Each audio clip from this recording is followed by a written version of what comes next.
Hi guys, welcome back to MIRtivation. I'm so excited you guys are back on my channel. And if you haven't already, remember to hit like and subscribe.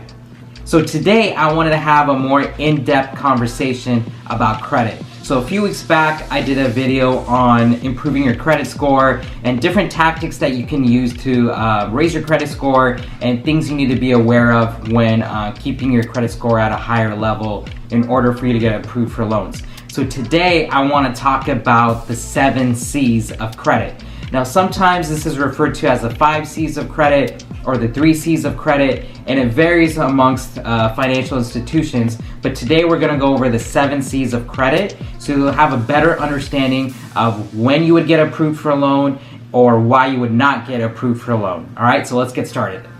Number 1 is character. Now banks look at the individual borrower's character, so that's referred to as their past reputation, their past payment history, their professionalism, how well they handle debt, and how are they able to pay back the debt that they've borrowed in the past. So banks look at that past credit history, your past character and your past actions, and they tell themselves, well, if borrower A acted this way, then more than likely they're going to be acting this way in the future. So yeah, let's go ahead and give them the money, or no, let's not give them the money. So number 1 C of credit is character. All right, number 2 is credit.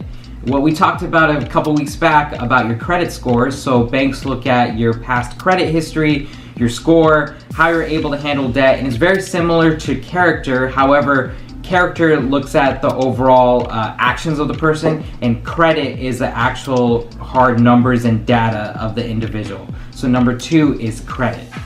Number 3 is called capacity. So capacity is the borrower's ability to be able to pay back the loan on top of any other debt that they might already have.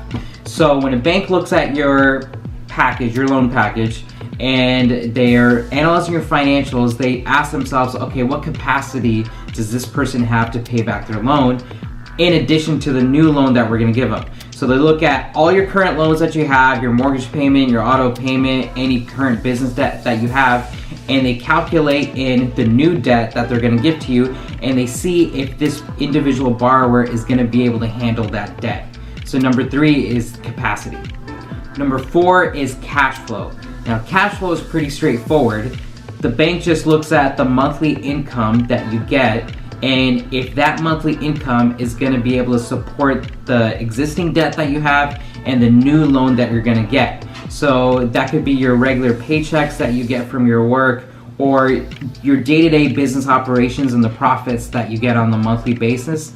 The bank is going to analyze that and say, okay, this person has X amount of dollars coming in, it's able to support their existing debt that they have, plus the new debt that we're going to give them. So number 4 is cash flow. Now number 5 is conditions. Now conditions are the environment or the obstacles that the borrower may face in the particular industry that they're in. And the banks look at that to see if this loan, if it's going to be a super high risk or if it's going to be low risk. So let me elaborate a little bit more on that. So say for example, you're in the oil industry and you want to get a substantial loan to be able to do offshore drilling and be able to buy the equipment that's going to be able to extract the oil from wherever they're trying to drill from. And say the government is mandating specifics on offshore drilling and they have all these different things for the environment, and the bank looks at that and they ask themselves, well, this company hasn't really done their due diligence and they're not really prepared for all these government mandates that they're going to have, so we're not going to approve them for this loan. That's a condition. Also, another condition would be, on a more simple basis, is if a person wants to open up a restaurant.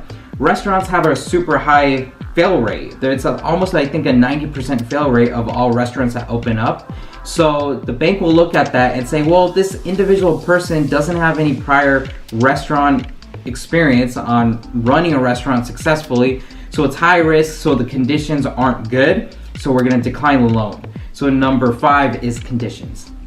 Number 6 is capital. A capital is basically liquid assets that the borrower has on deck, or resources that they might have in the event that they're not able to pay back the loan. So when a bank analyzes your financials, they look at what's called a personal financial statement or your balance sheet. They look at both of those and they see what type of assets that you have. And in the event that you can't pay back the loan or something happens to the business where cash flow starts coming in on a monthly basis, they look at your balance sheet and your personal financial statement and say, well, this person has a bunch of cash, they have a lot of equipment that they could sell or whatever it might be, and with those assets being sold and liquidated and turned into cash, they could pay back the loan, and the bank would be more than likely to give you a loan if you have a lot of capital. So number 6 is capital.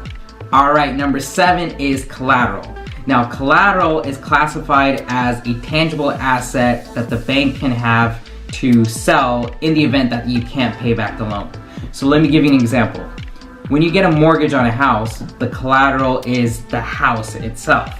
So if you stop making your mortgage payments or you're unable to pay anymore, the bank will just take the house and sell it. The house itself is collateral.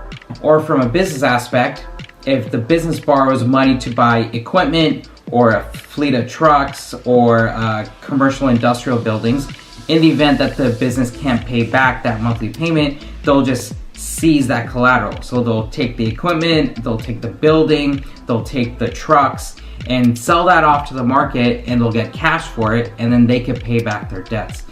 Collateral is super important because banks are more willing to give you loans if there's a good collateral behind it.